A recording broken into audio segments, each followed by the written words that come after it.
who's there. It's our friend Max.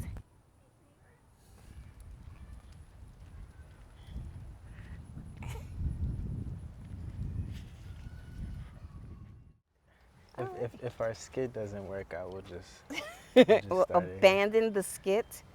How or, dare it? or we'll refilm it. Perfecto. Yeah. Oh, I appreciate you taking the time to speak with me. that's what I do. I speak with folks all day long. Yeah. Right, Apollo? I think like I was really excited to I guess speak to you because I don't know. I feel like it's always been I feel like you've always had the most exciting stories to like Gosh. tell and share, and I feel like you've it seems like you've lived a very full life, if one could say that at any point. And then I died. Right. But yeah, so I was just excited to kind of like I guess just understand your perspective on life a bit more and like all the things that you've experienced. Mm-hmm. And so I don't necessarily have any specific questions, but more so just like excited to just pick your brain about how you will live. And so maybe we can start with like a story or something like that. Okay. Um, I don't. The first one that comes to mind is like karaoke and you winning that contest. That's one of the Oh. funniest stories I've heard. But if you have any others that you think are indicative of like you as a person, Okay. I think I'm going to start with that story since that's your favorite story. okay, So I have two sisters and a brother, okay, and we're really big on contests. And okay, so we love entering contests, we love competitions, but we're not very competitive towards each other. We just interesting, like entering competitions. okay, So when my little sister was dating some guy who turned out to be a jerkosaurus, I wanted her to know that she was really beautiful and that all the crazy things he said to her weren't true. And so I entered her into a beauty pageant, and she won. She okay, came in first place, and the winning prize was to go because she won Miss Jamaica, okay, and the winning prize was to go to Jamaica and get like a week in a resort. uh-huh, And within the family, we were like, "Oh, great! We get to go see family. Well, this will be fun." And we got to the hotel, and they were having another beauty pageant. And I said to my sister, "How fun would that be if you won Miss Jamaica in Jamaica?" right, And she's like, "I don't think so. It's not going to work out." And I said, "I'm going to enter you." And so I did, and she won. She okay, came in first place. Um, and and then she ended up breaking up with a guy, and that was like fantastic. We were all cheering. We were all happy. So then my brother says to me, I think you're really funny. I'm going to uh-huh, enter you into a comedy competition." okay, And I'm like, I'm funny when I'm with friends or family and I know how to, play the dozens or whatever, but I don't think I can get up in front of an audience of people and I can make them laugh. mm-hmm, And then my brother found this competition that was New York City's funniest teacher, okay, and it was at Dangerfield's nightclub. And he was like, "Let's see if you're really funny." uh-huh, So I remember telling people that I worked with that I was going to do this, I was going to be in this comedy competition, and I didn't think they believed me. So the night of the show, they did it in alphabetical order, and since my last name starts with the letter B, I was one of the first people that they called. mm-hmm, So when I looked out into the audience, I didn't see anybody. I didn't see any of my friends. So I was a little annoyed, right? So the way that I did my whole set was just like being very angry, and it was kind of sarcastic. okay, So the delivery was sarcastic because I was like, "Man, ain't nobody here, like whatever," and it was just very funny. And then I just started thinking of like all these silly things that were happening in school and just kind of like sharing them, and I was telling the stories of the people who were supposed to be in the audience. okay, So I was telling jokes about the friends who didn't show up okay, because I didn't think they were there. And then the set ended, and I went back to my seat, and my dad was there, and the people from my job were there. And I was like, "Oh boy, this isn't going to work out well." And then they called, who the winners were, and I won. In first place, I won. And I just remember my dad looking at me and going, "You weren't really that funny." Wow. But you still won. I still won. So No, I every mean he was being funny, but yeah. okay. But that is I don't do karaoke. I am just the biggest joke teller of them all. So Hmm. Have you like always been that way, or was it something that you've like acquired over time, or had to like learn how to be? um, I think I had to learn how to be that way because I was always the smallest one. Okay. And so the way to get out of fights is to, use your words as a weapon, right? Gotcha. And just insult the other person so badly that they're just so humiliated that they don't even want to fight you anymore. Right. And years Hmm. later, I was on Facebook, and there was this guy that I grew up with. I knew him when I was 10, Mhm. and I'm like blah, blah, blah years old now, right?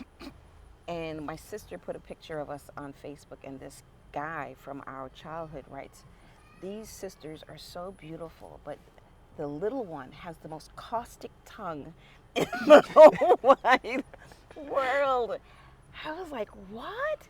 He's like, "They're so pretty, but that little one." I was like, "Oh my God."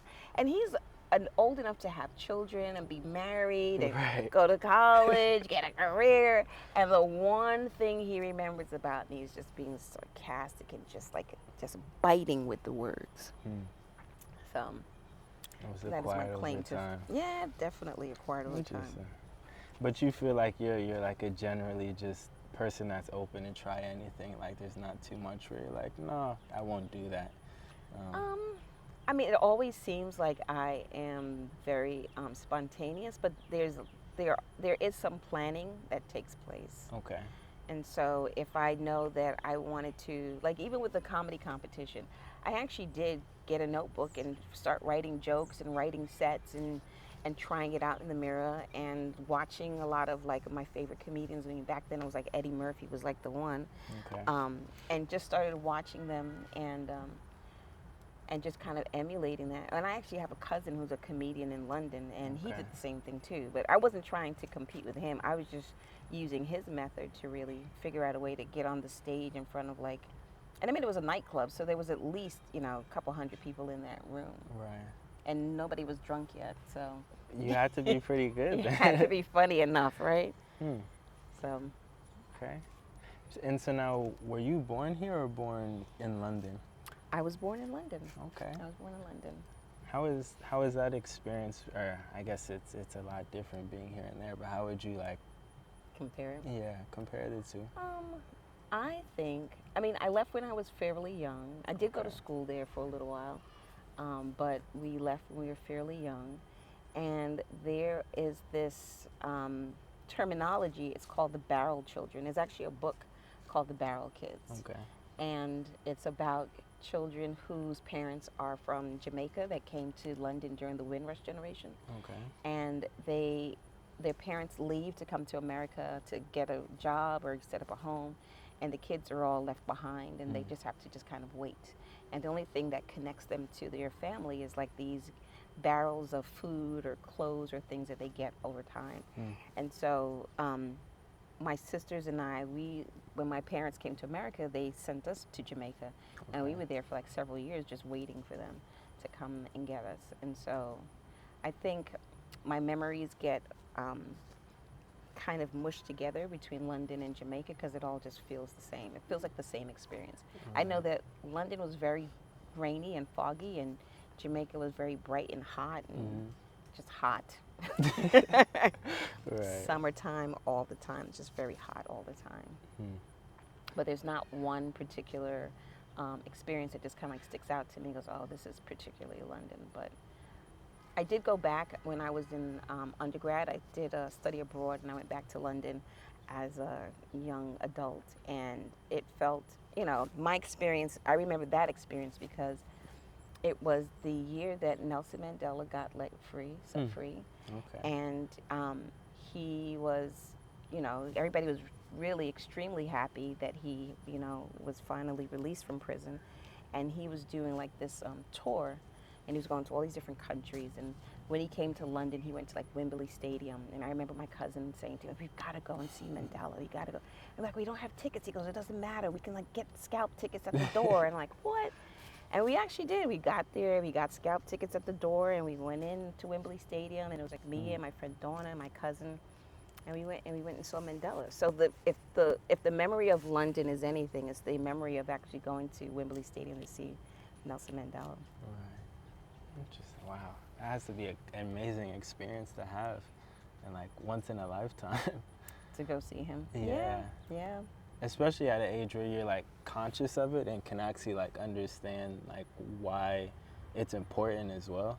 Because I don't know, I feel like at least there were certain times where like in my own life where I would experience things, but I wasn't able to like understand why they were important per se, and being able to actually like, okay, cool, like this is something that I'm excited to be here for, and like experience is very different. Yeah. Would you say it was a bit of like a culture shock coming here from America? Yeah. Oh, Jamaica? absolutely. Oh, well, because we had like a crazy accent. We had like a British Jamaican accent, right? Okay. And I remember like not speaking for like a very long time because it was, we sounded so much different than American students. And, American students they weren't very kind. They weren't very kind.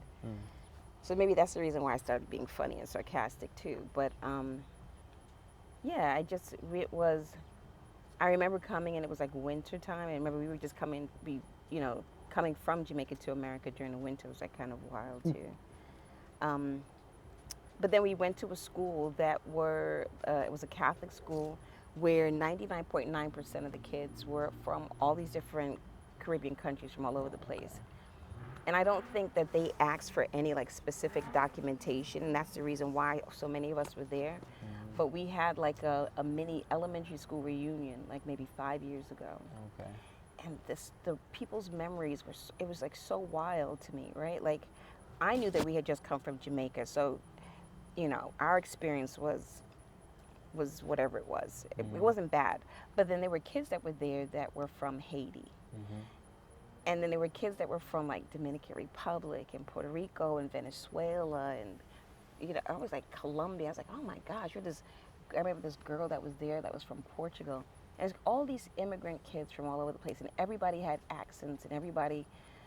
So that was like one crew, and then there was everybody else who was American. And the kids who were American would always pick on the kids that were, from all these different countries. And you can always tell when the kids have originally come from someplace else because they would always wear like their hair in plaits. But it was the way that they plaited their hair, like the ends were like super skinny. They might have like tied like this little string around it, like, oh, we know where she just came from. Or there was like another crew, and they would always have like ribbons in their hair. Okay. I remember when we came, my grandmother would always make sure we had ribbons in our hair, which is wild too. So that kind of like gave us away too. And all the boys would always want to play soccer, and the American kids wanted to play basketball. You could always tell the difference that way. But the reunion was wild because people were just sharing like how they were able to survive in America, right? So there was like this one girl who was from Haiti, but she was friends with a girl who was from a French-speaking African country. Don't remember where. Where would that be? I have a friend from the Congo. I know they speak French there. Oh, that's true too. Where else? Yeah, I couldn't tell you off the top of my head. You and me both. Okay. But, so the girl who spoke Creole French became friends with the girl who spoke French.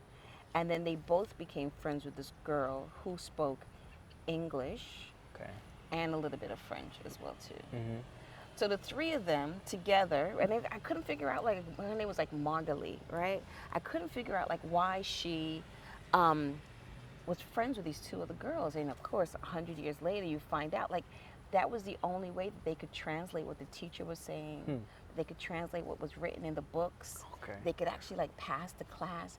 And she said like one girl would write it in English, the other girl would translate it to French, and then they would sit down and try to make sense of it in Creole. I was like, oh my God, all of that was happening? Right. When we were like in the 4th and 5th grade, and she goes, yeah, we were trying to figure this thing out. And then there was like another guy and he works in New York now. He's like chief of police. And I said to him, I was like, I didn't even know, where you were from. He goes, oh, I was from Venezuela. I was like, what? It was like it was just so wild to me, the countries that were there. Mm. And then there was this one American girl. I'm not even gonna say her name in case she ever sees this or hears this. She was the queen of mean. She was so mean to everybody. Just horrible. It was her and it was like four of the minions that would just like terrorize everybody. Well, when we had the reunion, all of the kids that she was mean to became very brave, and they decided to tell her about all the things that she did to them when they were kids, right? And it was just like I remember we were all sitting at a table, we were eating, and one girl goes, yeah, you weren't that kind when we were in elementary school. And the girl, we'll just call her Stephanie, right? And Stephanie goes, what are you talking about? She goes, oh, remember the time you and I'm making this up, this didn't happen. Remember the time you kicked me down a flight of stairs? And Stephanie goes, what? Who did that? And then somebody chuckled and they go, so are you kidding me, Stephanie? Remember the time you spit in my lunch? And Stephanie goes, who did that? And then somebody goes, what do you mean, who did that? Do you remember the time you stole my bus pass and I had to walk home in the snow? And Stephanie's going, what? And then the more Stephanie kept saying, what do you mean? I don't understand.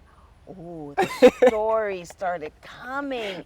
And he just started, story after story after story after story. And this poor, she had no recollection. She had no recollection.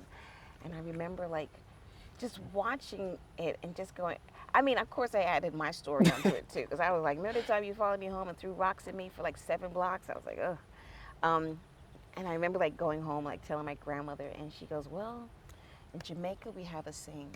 It says the dog who shits in the road doesn't remember it, but the dog who steps in the shit will remember it for the rest of their life. Yes. And I was like, so profound, Grandma. Look at the way you thought about life. Dog shitting in the road. How nice of you. But then that girl, Stephanie, she wrote the longest apology letter to everyone. Seriously? Yeah, and Okay, she so posted it on little bit. Facebook and apologized and atoned for her sins. Some people were like, oh, I accept it. And some people were like, nope. It's too late. It's too late. Enough. Yeah, man. I mean, she was a terror. She was a terror.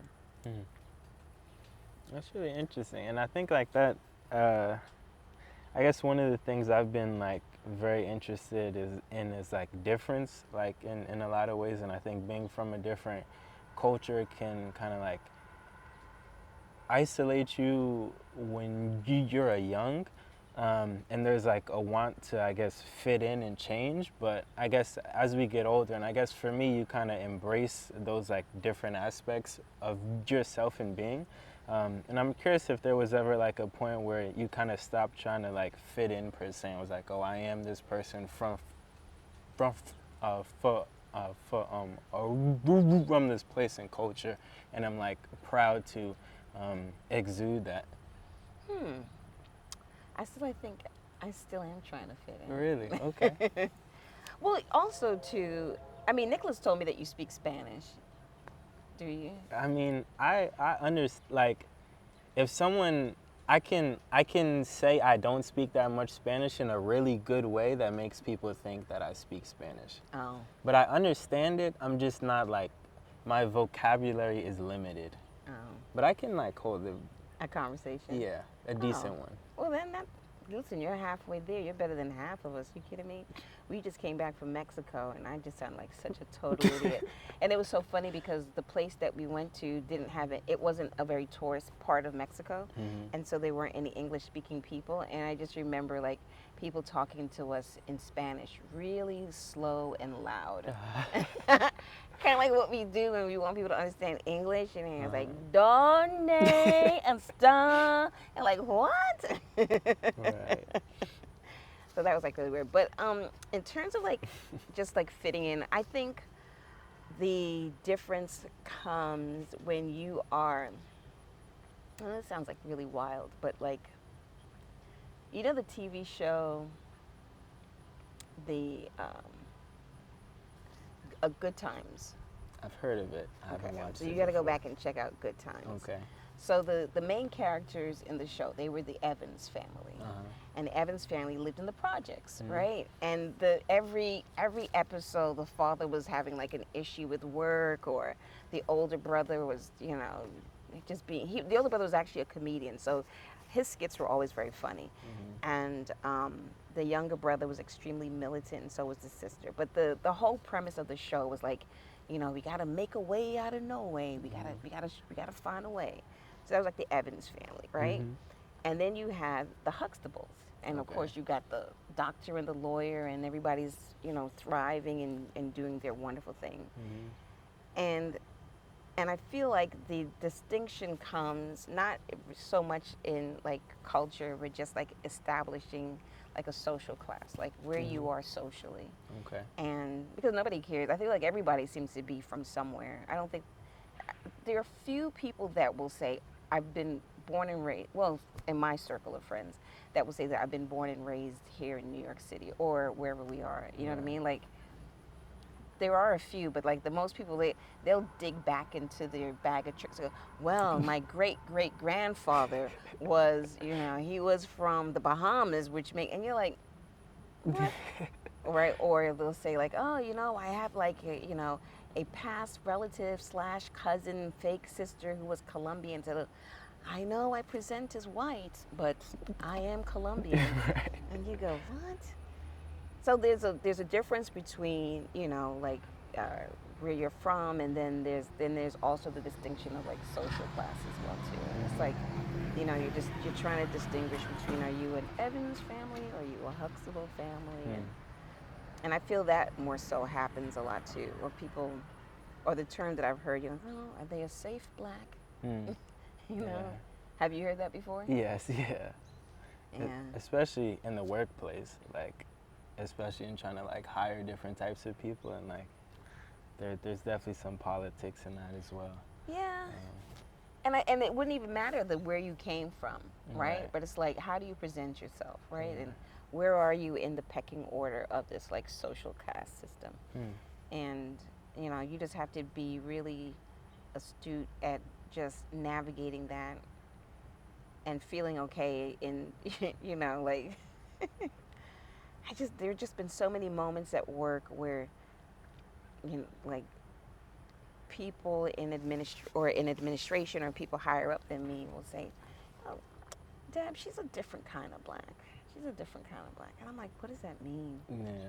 Right? Because what does that mean? Oh, she's different. She's just different. She has a passport. I was like, what? That's crazy. Right. And it's the silliest thing, right? Or Hmm. they'll say like she wasn't born here, that makes her different, or she's got a Hmm. passport, or she actually likes to play a sport that's expensive. I don't know. Hmm. It's just wild. Yeah. But I mean, I think that kind of just speaks to like how like people are always like black isn't black isn't um uh um uh Like a monolith. yeah, Yeah. per se. And like we have there's such a spectrum of blackness. Like we're Mm. different from each other, both being black. Like all of my friends and I are different, and it's like I don't know. It's just it's such an interesting like thing to think about, because even like we can like black people can invalidate our own blackness thinking Absolutely. through that lens as well, and that like separates us in different ways. Um, and so it's just it's funny how like that lens gets spun onto us, and then we like assume that way of seeing ourselves in the world. And I think it's changing a little bit. you think so? I think so. I feel like a lot of kids are excited to rep themselves from being from another country. Hmm. And Yeah. they're excited to say, I'm American, but I am also fill in the blank. Mm-hmm. There were these really beautiful pictures for graduation that I saw of like these kids in California whose parents were migrant workers that like worked on farms, and these kids, it was like in the New York Times, and it was like this huge spread, and they went in their graduation gowns, and they were like standing in the middle of like this grape orchard, or just all these different farms, And they, some of them went back to Mexico to be with their families, to take these graduation pictures in these, these towns and these farms. And to me, it was just like, wow, you guys are like repping this hard. Like, yeah, my parents may are be like almond farmers, but look at where we are now, Right. Yeah.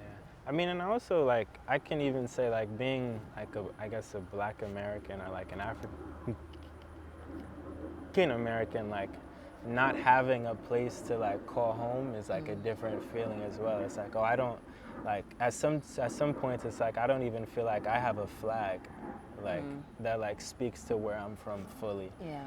And so being from a different place, like yes, I'm like here and I'm Black, but I also have a home in like a different place where I can go back to, and that's like me as well. And so it's definitely an interesting experience. Yeah. Having a flag, that's important. And and the flag means so many different things to so many different people. And I think of I forget her name, the woman who took the Confederate flag down in Georgia. Was it Georgia? And she climbed the flagpole and was like, "Listen, this is not our flag. Right. This is not our flag." That's a really cool concept. Yeah. I'm curious, like, did you always know that you wanted to teach, or was that something that just happened?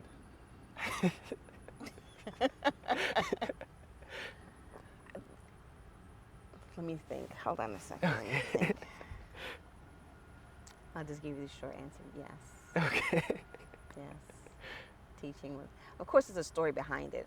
The story behind it was, I think I went with, the way I remember it, I went with a friend to interview, because you had to be interviewed when you were getting ready to go to graduate school, and she was nervous, and she was like, "Oh, just come with me." So she was in the room being interviewed, and I was sitting in the waiting room, and this professor came out. You know me, I'll talk to anybody. Right. And I was like, "Hey, how's your day going?" And the professor came and sat down right beside me, and we chopped it up, and I was giggling and laughing and just being silly.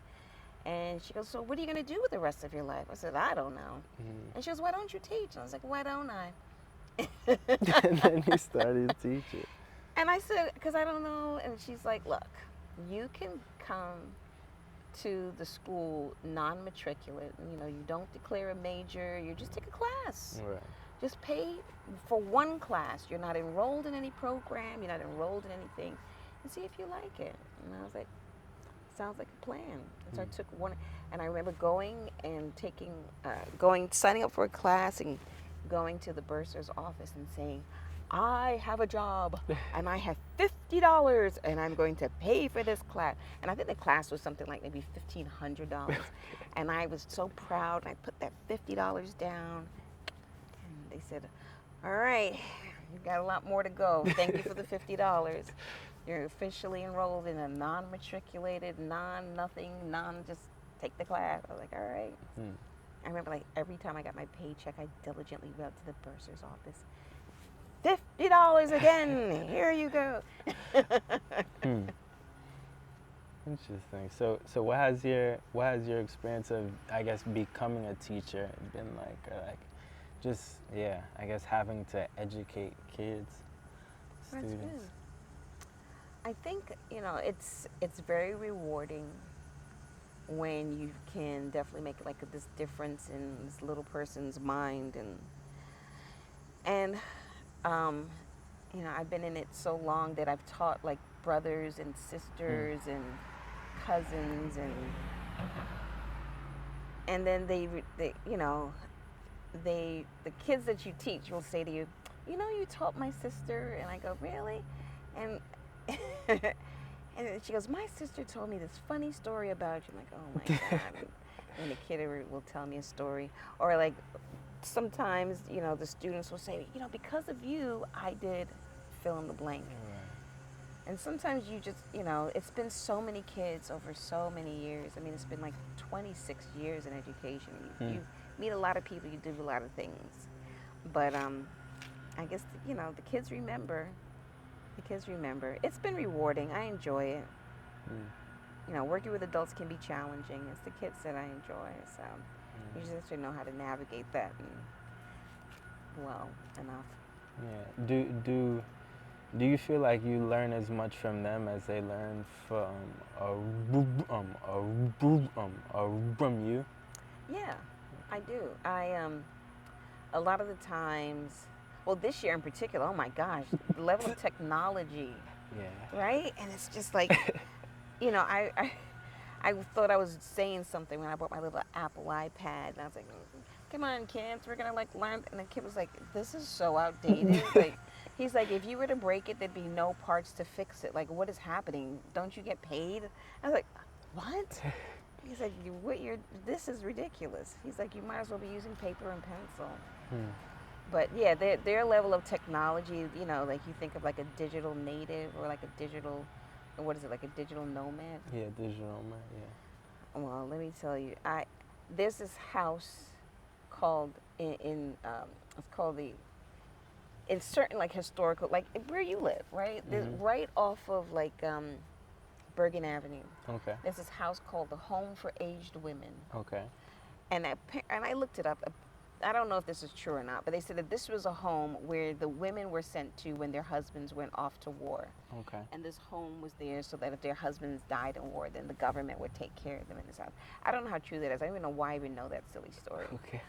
But I feel like all the teachers who are not, you know, comfortable with technology, just put us all in that home for aged women. Send us someone that's going to just teach just us. Like, I need to be in a home where they teach technology, right? And I don't want Right. a class or a course. I want to be able to just be in a home. I want you to feed me all the knowledge that I need in order to be birthed again into the world and be like savvy enough to compete with these, you know, kids that are just like, you know, the blink of an eye. That like even just when the kids like make podcasts or movies or even the work that you're doing, like it blows my mind. Like I remember when YouTube first began. Right. Or I even remember when, I mean, it sounds like, you know, like I'm this ancient person, but I remember when the internet first began, Yeah. right? And I was so excited to get like the little disc that you put in, this floppy disk, and you know, the AOL would pop up, you've got mail. Oh my gosh, it's like amazing. Even if you were to go back and like look at newsreels that talk about when the internet first, you know, the World Wide Web started getting, you know, hot, the way that they talk about it is like somebody landing on the moon. Right. Have you seen any of those videos? I haven't, but I can imagine. Oh my gosh, you've got to go back. I remember like Al Roker did a story about the internet. And he was like, "What is this thing called the internet? So silly. It's gonna go away in about a year or so." And it's like all these news, like they're like, "What is that? That's ridiculous." You got to see it. It's pretty funny. Okay. But yeah, they talk about the internet like it's this thing that was gonna just be here for a week or so and then it would disappear. And now it's just kind of like taking over our lives. Yeah. I'm curious because like I spend a lot of time around my parents and they're in their 60s now, and like technology is always like they're like, oh, I don't know how to work this, and like I'm always really interested in, I guess, like seeing how like people have seen so much kind of, I guess, let me figure out how to word this question, but like as new technology comes like out that you're not accustomed to, does that like affect the way that you like live life, or does it scare you, or is it exciting, or is it like what's that feeling like? Oh, that's a good question.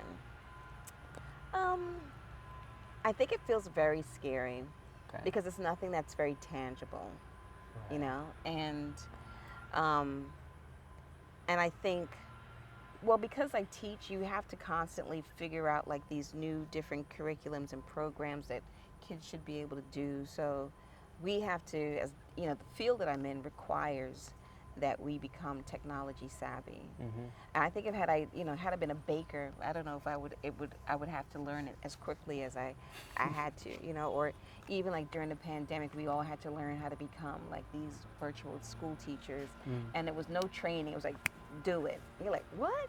You know, you're like, these kids depend on you. Do it. Right. You're like, well, I don't even know how. What do you mean?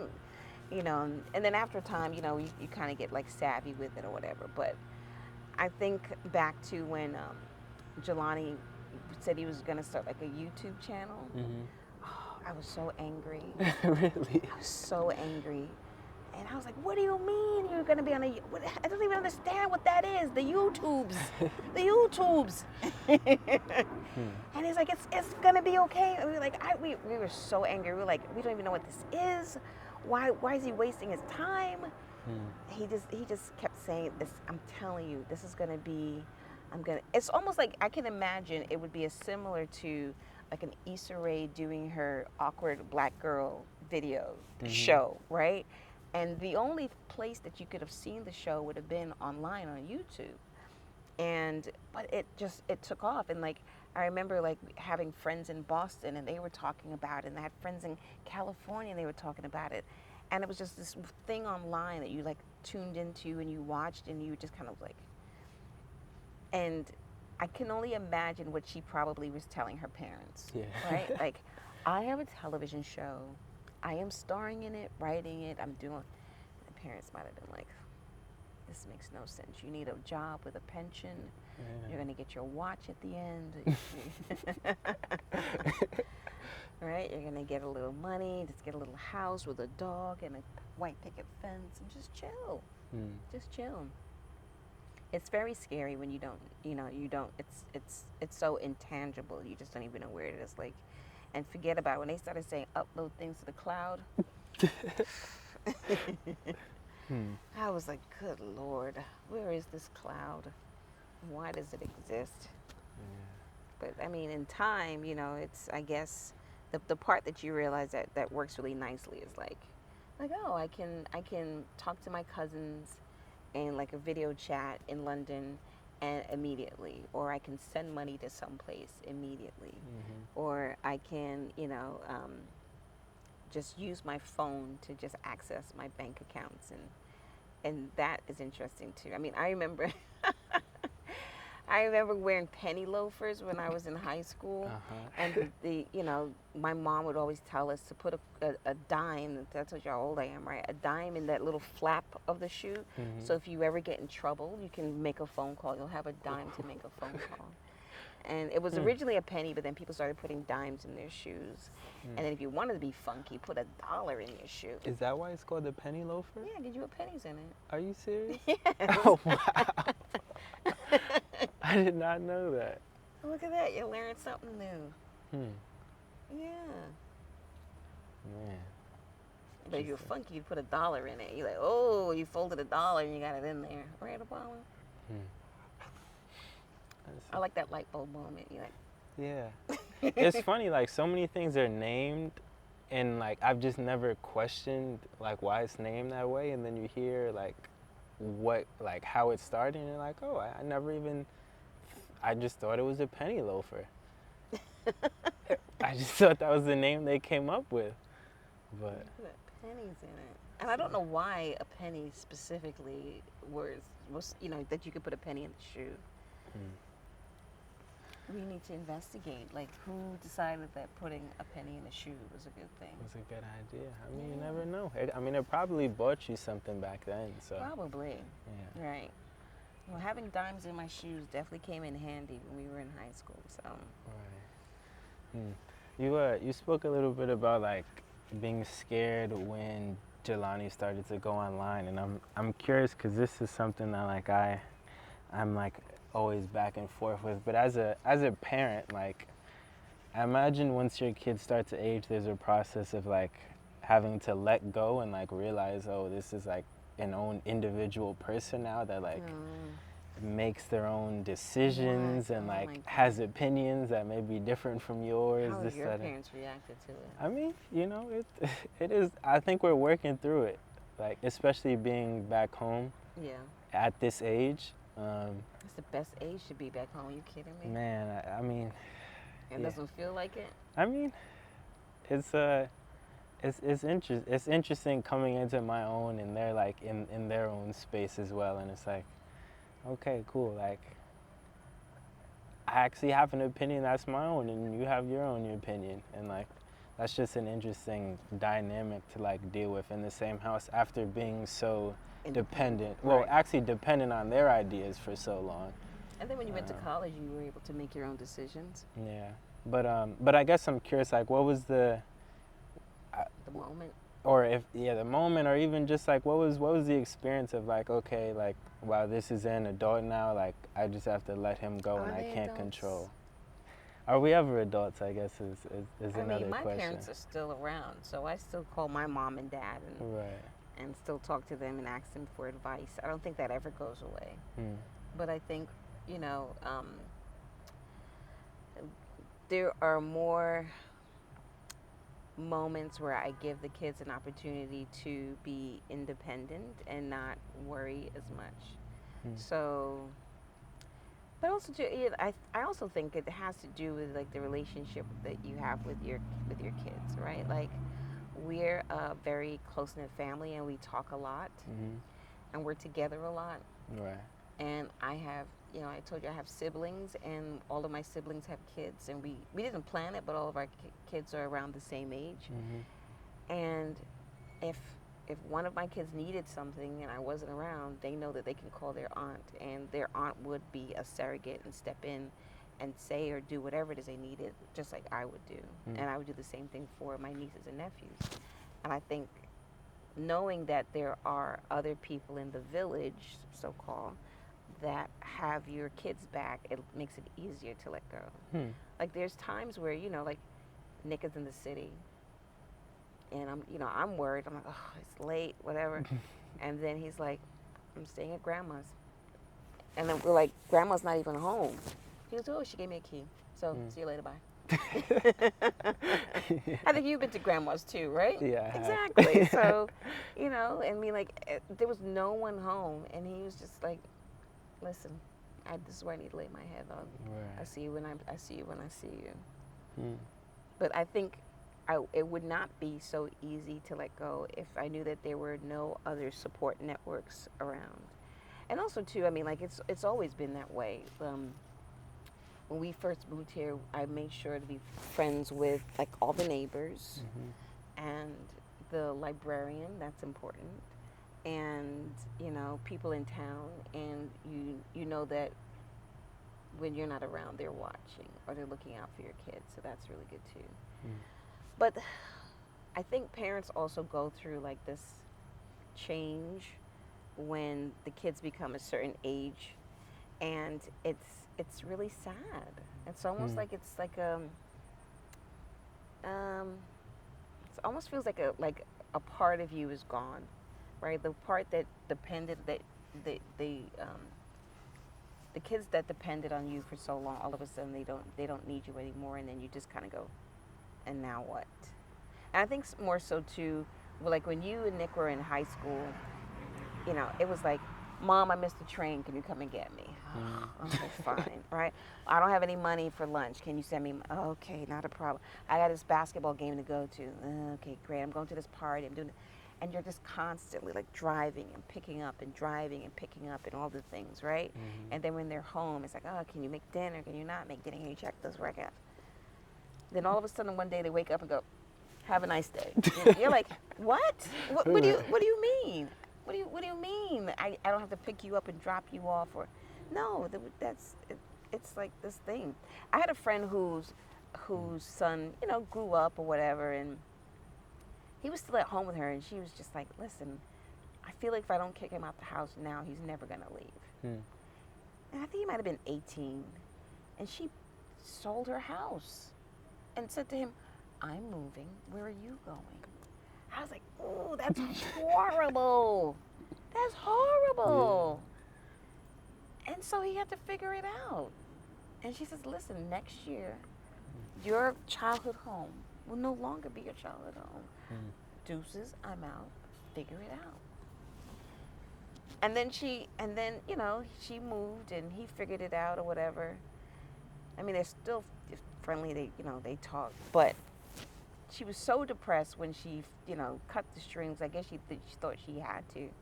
She wrote a book about it, about the depression that happens when your kid leaves. And I'm like, yeah, but you kicked your kid out. Right. You didn't have to. You Yeah. didn't have to. You didn't have to. Mm. And everybody's family dynamics looks different, right? Mhm. Like you could, I have friends that are from other cultures, and traditionally you get married, and the husband's family, the mom and dad, they move into your house with you. Mhm. That's what it is, right? Right. Like, why question it? So I feel like depending on the culture, depending on where you are, I think for me, what I love to do is like, I love the kids. I really encourage everybody to travel, and I want them to see that, the world is so much more bigger than just the street that we're on. Right. And I feel like they're ready to fly when they can travel on their own. Mm. That's the gauge for me. If you can't travel to another country and survive and come back, you're still a baby. Mm. You should be able to like fly and fly far and then go, ooh, I was able to survive. Right.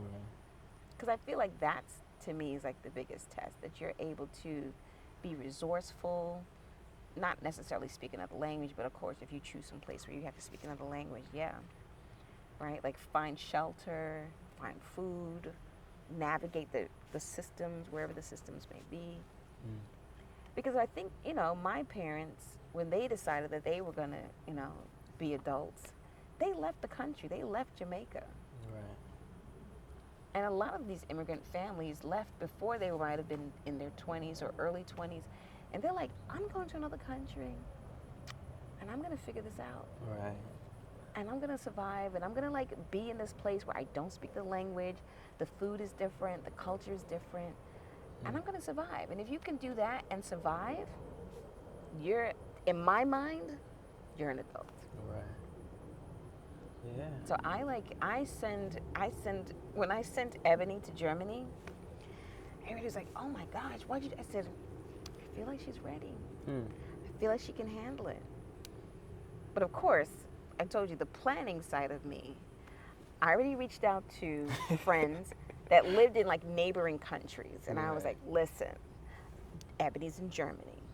Called another friend. Do you know a friend who knows a friend who knows a friend who knows somebody who's close proximity? Mhm. If it's like, come get me, or what, I need you to get on the plane, get in the car, whatever, and let's evacuate her from the situation. Yeah. So the village was alerted. That was number one. Right. Second thing, right? We made sure that you had to call us like at least once a week. Okay. We need to know where you are. We need to know that you're safe. We need to know that you're fine.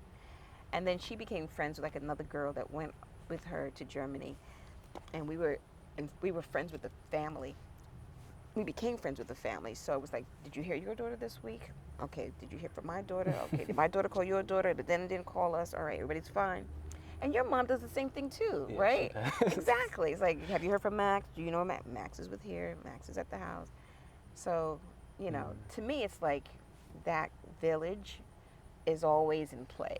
Mm. Whether they're related to you or not, the village has to always be in play. Right. And no matter where the kids are in the world, it's like you understand that you are not alone. Like we will come get you, or we will have someone find you, and you're always going to be safe. But yeah, and when Ebony came back from Germany, she was like, I remember she came home. She's like, oh, I think I'm going to spend the weekend at a friend's house. And I was like, you can't. She goes, I spent an entire year in another country. You kind of can't tell me anything. And I was like, oh, you're so right. You're so right. You're an adult now. Exactly. To me, and it was so wild because like when she decided to move out, she kept saying, I'm moving. We were like, no, you're not. Get out of here. She goes, I am saving and I am moving. Mm-hmm. And I didn't believe her. And then like one day she goes, all right. I'm like, what do you mean all right? She goes, the car is outside. What do you mean? She goes, my suitcase is, I'm ready to go. Mm-hmm. And she got in the car and she drove. And I was like, you horrible human. But I enjoyed the way that she actually like flew. Like she navigated a whole new language. Right. She had to eat schnitzel for like a year. She had to like live on a farm. She had to like endure like this whole different culture, and for that I think she definitely like became more confident because she was able to to do all the things, right? Can you imagine going to the doctor in another country if you're not feeling well? Then you can survive in America. You'll be Yeah. just fine. You'll be just fine. Mm. I'm curious. Like once they get to that point of adulthood, is there a process for you where you have to like redefine your own self, or like, Absolutely. yeah, has that been fun for you? Um, I think has it been fun redefining myself? I wouldn't say like I would think I'm trying to think how to word it so it doesn't sound like I'm a crazy person. Um, I think everybody knows me as, depending on who the other person is, right? Like you're either Nick's mom or Jay's mom or Ebony's mom, right? You're fill in the blank mom. And then, you get to a point where you just become friends with the family, and then the kids don't matter as much. And I think because we've had such a close knit village of people that are always looking out for the kids, that when the kids moved on, like even with your parents, like I could go and hang out with your mom and we like, go do yoga or whatever, right? And we don't need the kids anymore. And I think that to me is like the fun part, like saying, man, them kids are gone. Them kids. It's turn up time. Let's go, Right.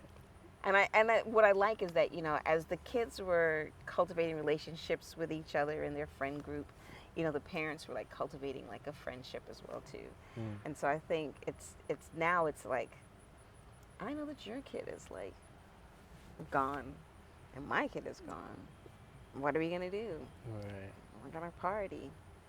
So I think that's the best part. Just continue like to stay friends with the parents of the friends of our kids. Yeah. Yeah.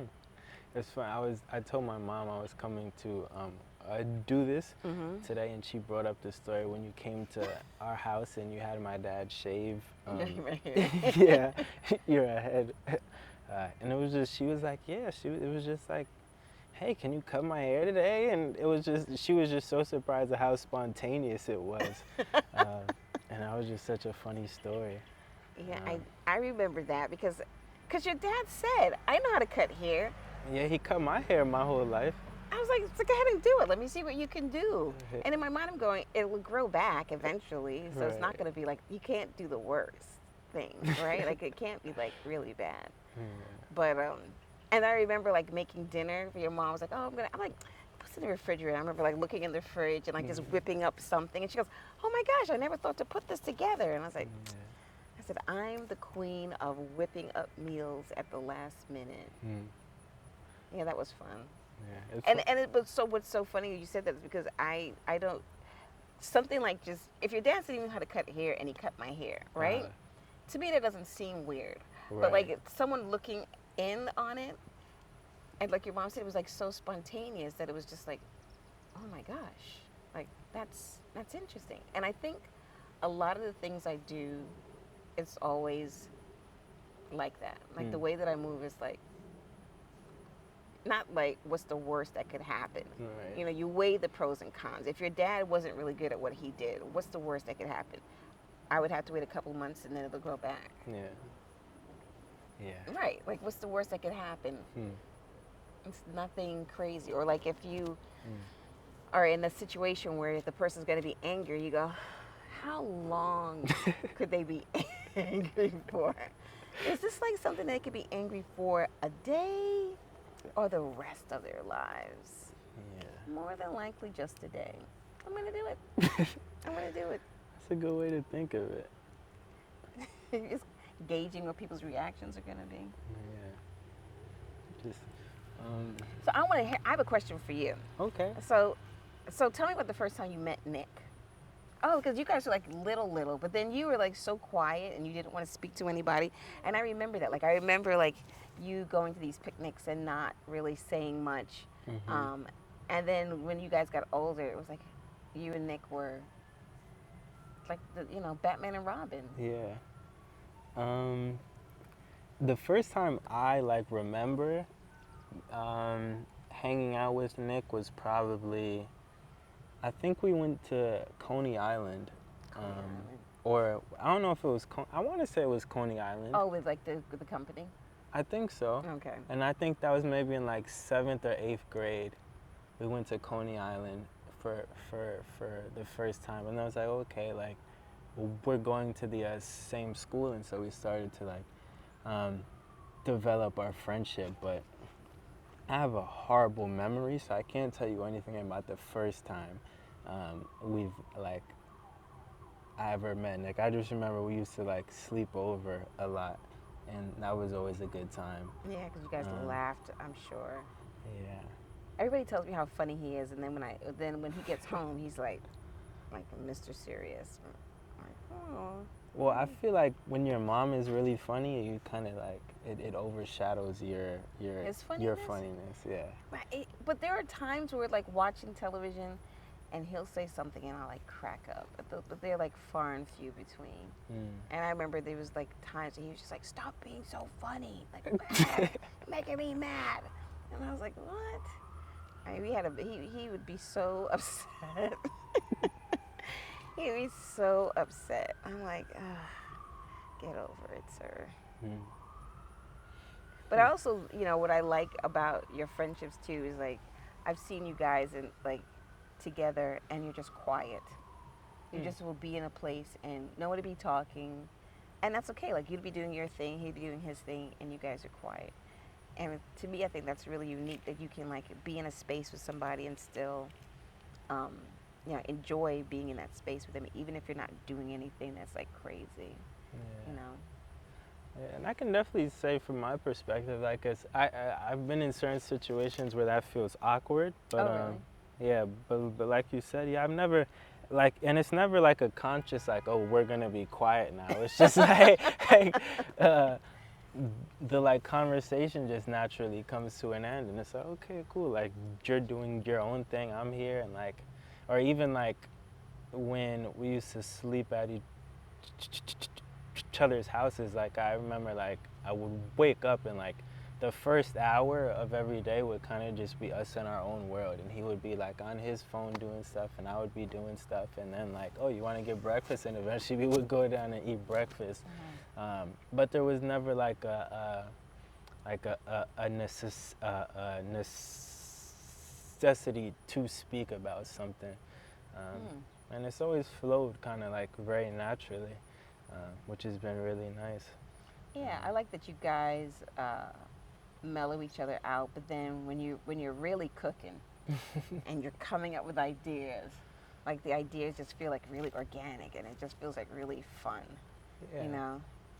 And I don't think with all the other kids that he knew when he was in high school, like I enjoyed your friendship the most. Like the other ones, I was like, ugh. The other ones always gave me moments to pause. And nothing bad ever happened, but it was just like, eh. Yeah, I mean, and that's like an interesting. That's something I was talking to my friend the other day about like my friendships and stuff, and something that I was saying was like I've never really had like too many big disputes with friends, or like any big schisms or anything where it was like someone made me like, I was like, I don't think anyone in my life has ever made me angry. And that happens a lot in friendships, but I think like a lot of my friendships, especially like me and Nick, has worked out because it's always just been like on the same page, and there's never really been anything to get upset about. Yeah, he's very like non-confrontational too. Like, and I think even the friends that he hangs out with, like I remember he said to me like, I guess everybody would take the train to come home, like 20 deep walking to the train station at the end of the day. And I just remember him saying, oh, sometimes it's just so exhausting. I'm like, what is? He's like, just being like, someone tells a joke, and you gotta like fall down, you gotta slap your knee, you gotta like throw your head all the way back, you gotta show the top teeth and the bottom teeth, you gotta run down the aisle, high five everybody as you run. And he goes, and that would be just one joke. and then somebody else will tell a joke, and you got to show that that you really think they're funny, and you got to do the Mm-hmm. same. And I'm like, oh my gosh. He's like, I'm so exhausted. Everybody was just trying to outdo each other, and you just had to, really, really like, show them that you're on their side. And he's like, why can't I just chuckle? I said, no, you cannot just chuckle, sir. You need to do all the things. And you gotta laugh and then run in a circle. Yeah. No, it was like that. Right, and you just a lot of like just high fiving and falling down. It's like, oh my god. Especially going to an all boys school. Oh my I god, the feel like. bravado must have been off the chain. Well, I almost feel like there wasn't any. Like, it was almost like there wasn't anyone to impress per se. So it was just all jokes, and it was just like who can be the funniest person every day contest. Oh my gosh, that must have been. That sounds exhausting. Yeah, I mean it's exhausting. I guess it depends on how involved you are in it. Like I can imagine for Nick like explaining that he was probably pretty involved in it. But if you can like distance yourself from it and like and then like go back to your homework, it can, Right. you know. I'm sure he was right in the middle of all of it. Yeah. All of it. Mm. And how did it feel like being on like three different sports? You played three different sports, right? My freshman year, yeah. Did you like that? I got tired by sophomore year. Yeah. I think it was more so, I guess, just trying to like navigate what I wanted to do. And like I had played all three sports, so I was like, I might as well try them in high school and see which one sticks. But I don't know. I think like I'm like just now reevaluating my relationships to sports, and it took up a lot of time, and I'm always curious. Like, oh, I wonder how it would be different, or I wonder how different I would be if I didn't like play sports. Why do you think your parents, encouraged you to play sports? I know for my dad, it was like he always had a good sense that it was a way to like meet different types of people, and that was an experience that he had. Like all of my uncles and him went to college for a sport. Oh, nice. And so that was like a family thing where we just like played sports, and that was what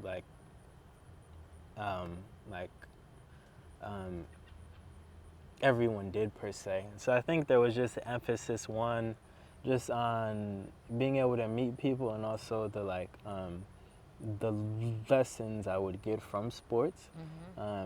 Which I think it does teach you a lot of discipline, and it teaches you how to like deal with loss in a way that like or not, well, maybe not loss, but like you learn how to fail like pretty quickly. Yeah. Playing sports, and I think that was I don't know if people that don't play sports get that same experience, because I think if you're just in school, like if you're good at school, it's kind of easy to like pass. But in sports, like you kind of, unless you're a superstar, you're gonna lose a decent amount. Right. And so I think that was kind of why there was a strong emphasis on it. But how was your trip to Spain? Did you like that? Do you feel like an adult now? yeah, that was a big like, okay, especially because I went like with someone as well, and so like actually like being in a different country and like having to coexist and live with a person was like very much so, okay, this is adulting. Like this is like Told you, right? hailing a cab, like trying to exchange money, like ordering food, like booking a hotel, like booking flights, this, that, and the third. And it was a really good experience though. Like it was life changing, I would definitely say. Yeah. So then I am right. You become an adult when you can travel by yourself. I think so. Yeah. I mean, that's part of it. Especially because, like, I mean, like you said, you just have to learn, like, you kind of just have to learn how to swim and, like, adapt. And, like, especially in Spain, they were just so, like, I was trying to speak Spanish, but I was stuttering. So then I would speak English, and they would have, like, an attitude about it. And it's like, it was like, all right, well, we're going to, we're gonna get food at the end of this night, like so something is gonna happen. Um, but Oh, that's yeah, wild. but yeah. Hmm. One of the things I guess I'm curious, like, um, what's your experience like going back to school now Oh, in life? as a seasoned young person, Yes. as a seasoned young person, well, I've always wanted to get a degree um, after my master's, and I don't know. I always wanted. I think it Mm, was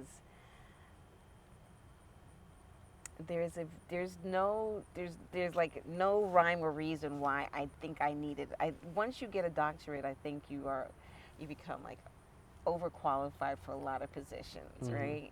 So it's almost like getting it, and then you kind of gotta tuck it away and just put it in your back pocket because I think the percentage is like 1% of African American women have a PhD or some Mm, small number, like maybe 1 to 2%, something crazy like that. So it's not like something that a lot of people have. And then the people who don't have it, right? So does it make them worse off? No, it just mm, makes them angry that you got it.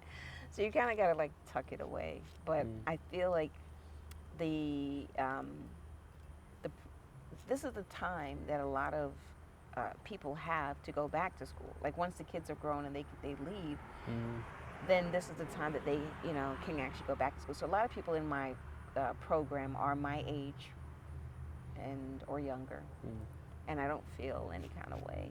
I just some things I'm just like, ugh, I'm tired, or I mm. can't. I have to figure out. I know there's this one kid in the class who's absolutely using technology to his advantage. Absolutely, because he's just so calm. Every time I talk to him, he's like, yeah, well, this is what I'm like. How do you do that? So he's using. I don't know what the program is or however he's doing it, but whatever it Mm. is, he's definitely calm. But yeah, going back to school is kind of fun. I mean, I enjoy it. It's something to do while everybody's out being adults and everybody has flown the coop. I can't imagine being home and knowing that the kids are no longer there and I'm just watching Jeopardy. Yeah, Like, oh my God, Wheel of Fortune is on. we Let me watch get. that every night at Do home. you Or really? no, what do we watch? Family, Family Family Feud. Feud. Yeah. I mean, my mom loves game shows too, but I just feel like, it's like, get the dentures out and put in the catheter and turn on Jeopardy. Let's go. You're like, oh, Yeah. Mm, yeah. But just knowing that it's almost like you feel like you're still vibrant and you're still capable of like learning something new or doing something new. And I really enjoy just like, presenting new knowledge to teachers or mm, other people or presenting at conferences or just writing about it. And I think that keeps me on my toes and it keeps me feeling relevant, right? Like the mm. kids, my own kids are going, you're irrelevant now, Mom. You've done your job, but we're all gone. Now go sit in the corner and Yeah. just wait for Father Time to come and get you. I mean, I'm sure Mm. it's not as dramatic as I'm making it sound, but um, it's nice to have a purpose and a place to go, even when the kids are gone. Mm. Yeah. Do you feel like you learn differently as an adult than you did when you were Um, younger?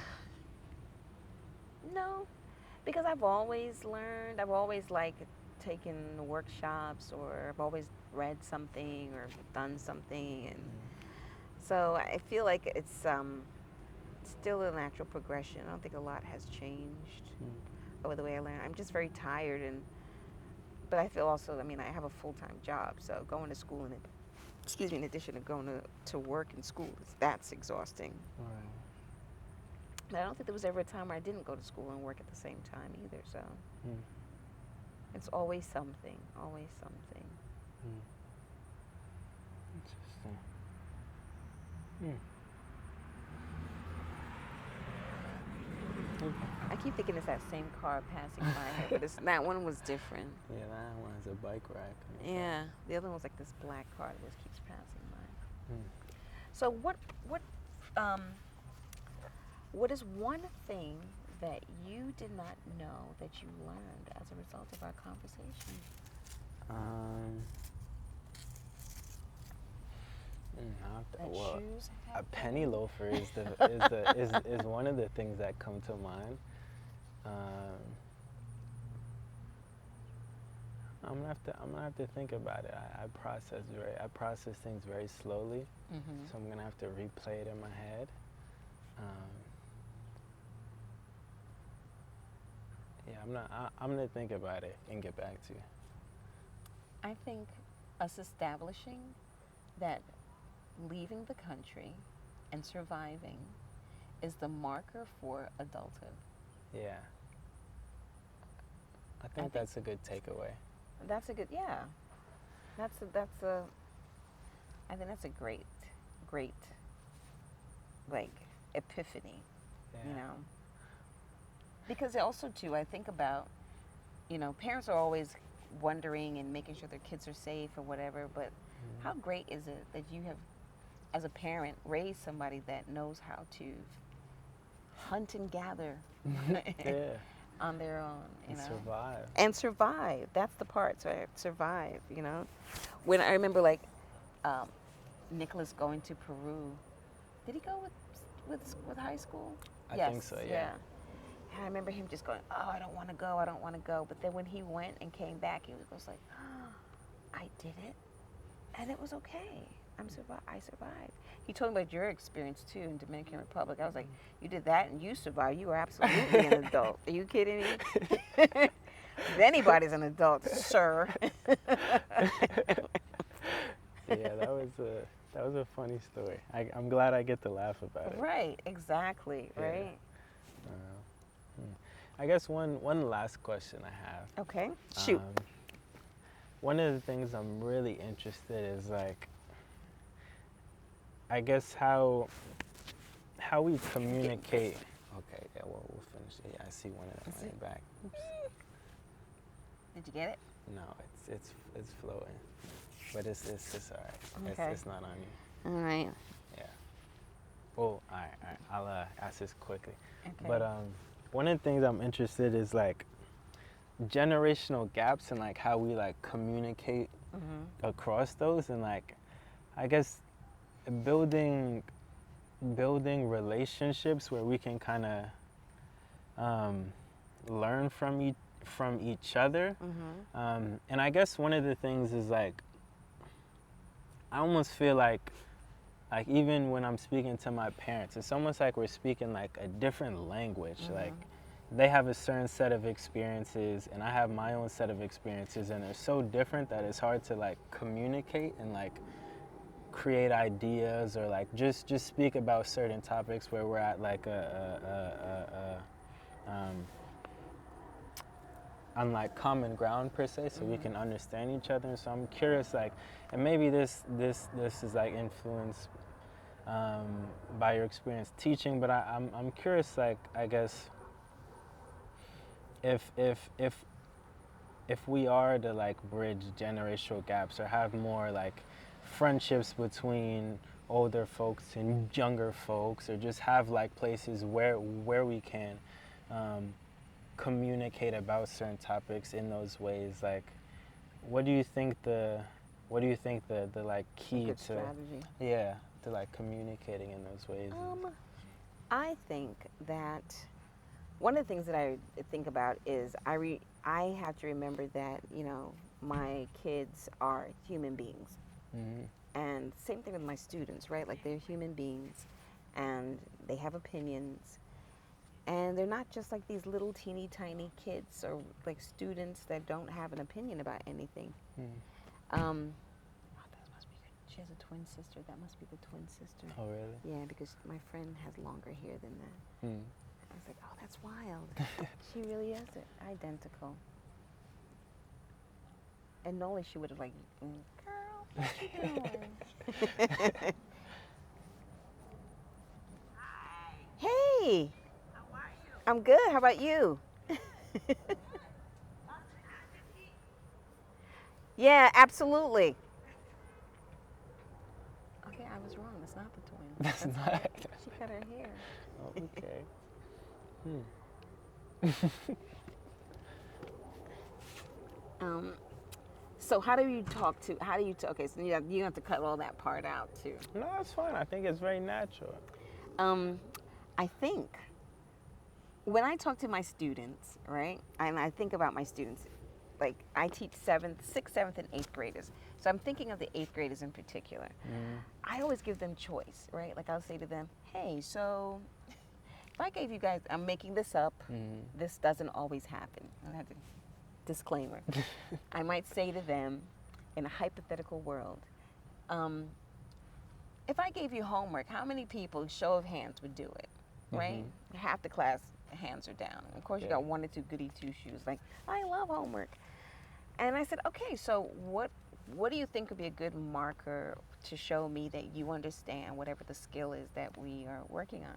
Mm-hmm. And one of the kids will say, oh, maybe if you just gave us like a pop quiz, or if you asked us, or and just like listening to them and then really actually putting their ideas into motion. Mm-hmm. To me, that's a good way to communicate, right? Mm-hmm. As a parent, it's a different way of listening, because you know that for students, there's somebody else at home that's going to catch them if they fall. If the thing that you say to them or the advice that you give them may not be in line with whatever the families believe in or their beliefs are, there's somebody else that's going to be an adult and it's going to catch them. But when you're your own, when you've got your own kids in front of you, if we tell your kid to do something and they do it, like, that's on you. Right. That's on you. That's on you. I think also too. I mean, we listen a lot. We listen a lot, and we laugh a lot, and we just. I think the way that we communicate is just. It's like a lot of laughter. And I mean, if I were to call Ebony right now and say like, "Oh my gosh, like like how was your day?" She goes, "Mom, I can't believe," and then she'll tell me some ridiculous story, but the story would be like so phantasmagorical that you'll just be like, that never happened. No, it didn't happen, but, and then she'll tell you the thing, but she already captures your attention by this, like this, I'm gonna call her just so you can like hear the ridiculousness of her stories. That she catches your attention, and then it forces you to like listen to the real thing that she's complaining about or talking about. Ebony does that really well, and Jay will just go, look, this is what it is, and he'll just have a conversation. Nick is not there yet. I don't think he's there yet. I think, like, even today, right? I think the gesture of preparing, like, things for him to already just wrap and take was like a huge gesture. I knew that I was already out and at the supermarket and doing something. And by the time I come back home, he was just like, I just got out the shower. I'm like, but your friend is coming. Great. How about I just, like, whip something up for everybody who's coming over, and then you can go. He was like, I could do it myself. I'm an adult. Like, just trying to be helpful. Just trying to be helpful. What I heard him say was, I need you to do X, Y, and Z. But then what he was saying is like, I'm just telling you what I need to do. I'm not going to do it. But this is what I need to do. I mean, from like, I've been up since like 8 o'clock in the morning, and he was telling me all the things that he was going to do. And then I get home, it's like 1, and he's just standing there. It sounds like a cry for help.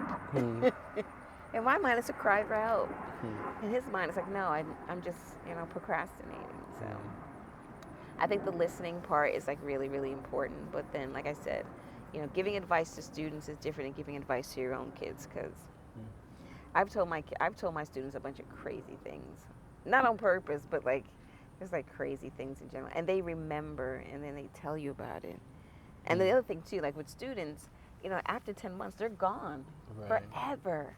Yeah. You can't give your kid advice and think he's going to be gone forever. He's going to like, remember the time you told me to jump off a building? You're like, what? I didn't. No, I don't have any legs. No, my legs don't work. You're like, oh, man, why'd you listen? Exactly. Cool. Well, I appreciate the time. Listen, I thoroughly enjoyed it. I didn't know what to expect, but this Stoop Talk was fantastic. Thank you. Cool. Likewise. I think it turned out well. I'm excited. And so I'm curious to see the footage when you interview your parents. We'll see if that ever happens. What? Yeah. I think I'm gonna talk to them separately. I think your dad would have amazing stories to tell about his life as an athlete. Yeah. And your mom, I don't know, she likes to paint and draw, and she's like very quiet and reflective. I I don't can know if my mom was cool. I mean, she has those moments, but I can't she's imagine her doing anything like cuckoo bananas. I don't know. She's a very like she has two sides to her, I think. So I'm sure she has her own stories where she's like boisterous and extroverted and I'd very like to see that. yeah. Well, I'll see if I can get that from her. Yeah, we'll see. Challenge on. Yeah, I think Maybe. she would be excited to do it. I don't know if my dad would want to do it though. Because he thinks you're going to put on the internet. Yeah, yeah. Well, I mean, yeah, You are eventually. yeah. He's very anti-internet. And well, he's a gentleman of a certain age. Yeah. We don't want our business living on the internet for the rest of our lives. Yeah. For the rest of our lives. Ooh. All right. Well, my dog and I are going to continue going for our walk. I think we're ready to go again. All right? Come on, Apollo. We're going to go for a walk again. He was very quiet and well behaved. Not well behaved. He was well behaved. He's like, we're going to go this way. Let's say bye to our friend Max. We're going to continue walking down the block. And that's what we're doing. All right. He wants to see what this other dog is doing over there. I know. You can hear the dogs, right?